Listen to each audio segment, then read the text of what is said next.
We are here to give thanks for the life of a remarkable man whose wisdom, creativity, generosity and guidance changed all our lives. There is a part of him that will forever be a part of us.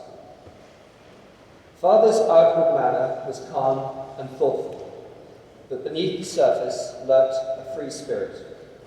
He wasn't afraid to challenge the status quo, and he wasn't afraid to be unconventional.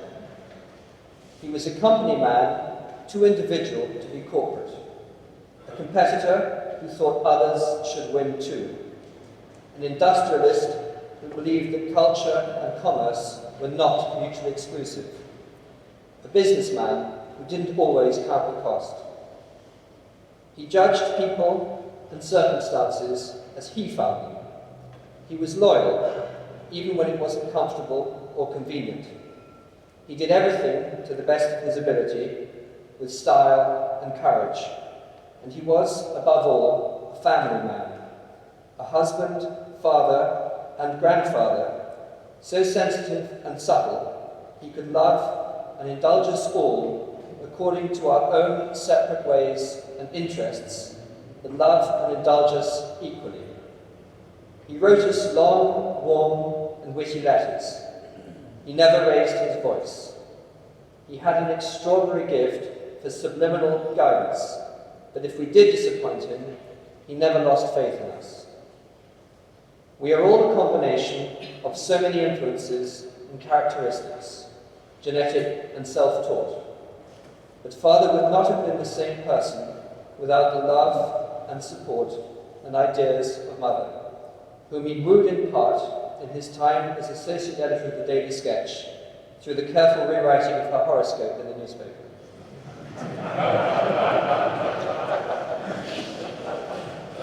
Father was a prolific writer.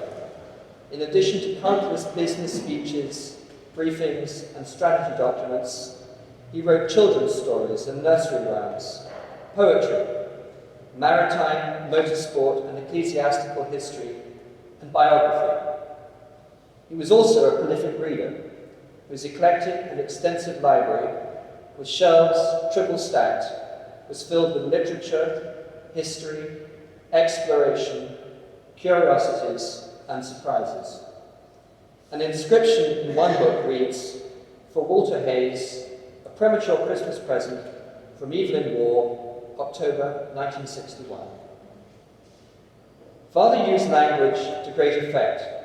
He was very skillful at finding the right words to comfort and encourage, to explain and persuade, to unleash potential. With just a few words, he could transform perception and prospects, as he did, for example, through the simple expedient of renaming the redundant Churches Fund the Churches Conservation Trust. He was more than a man of words, though. When he became chairman of Aston Martin, he was told it would require, at most, 2 or 3 days a week of his time. But he didn't want to preside over the company, he wanted to preserve it.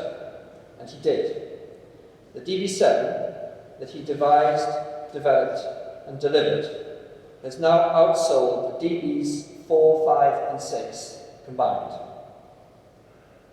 Father's working life spanned 6 decades and at least 3 careers, and in all of them he played a seminal role. He is perhaps most widely known, though, for the racing and rallying programs that he pioneered or supported, at both the grassroots and international levels.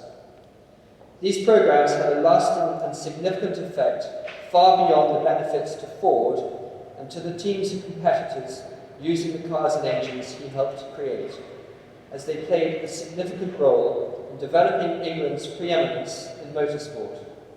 His decision in 1966, for example, to make the Ford Cosworth DFE available to all, gave the teams that bought the engine the power to win in Formula One. And as these teams thrived, so too did the engineering sector that supported them. It's not a coincidence that of the 11 teams competing in Formula One today, 7 are based in England. Father's gift for cars seemed to abandon him when he got behind the wheel himself. To the best of our knowledge, he had 7 accidents. Notable among these are the occasion when the entire front end of his Lincoln Town Car was removed by a Detroit tram. Another was when he mistimed his entry into the executive garage at Ford World headquarters, shearing the door from its hinges. He was hugely embarrassed by this, but to his amazement, the manager of the garage apologized for the door opening so slowly. Father found it a very Detroit example of rank having its privilege. During the course of hiring someone to work with him at Ford, Father said, "We have 6 months when we can do whatever we think needs doing, and whatever the rules, be able to plead ignorance. That's probably the limit. Then they'll close in, but in the meantime, it'll be fun." In truth, this was his strategy, not just for those 6 months, but for his entire working life, and his family life too. And it really was a lot of fun.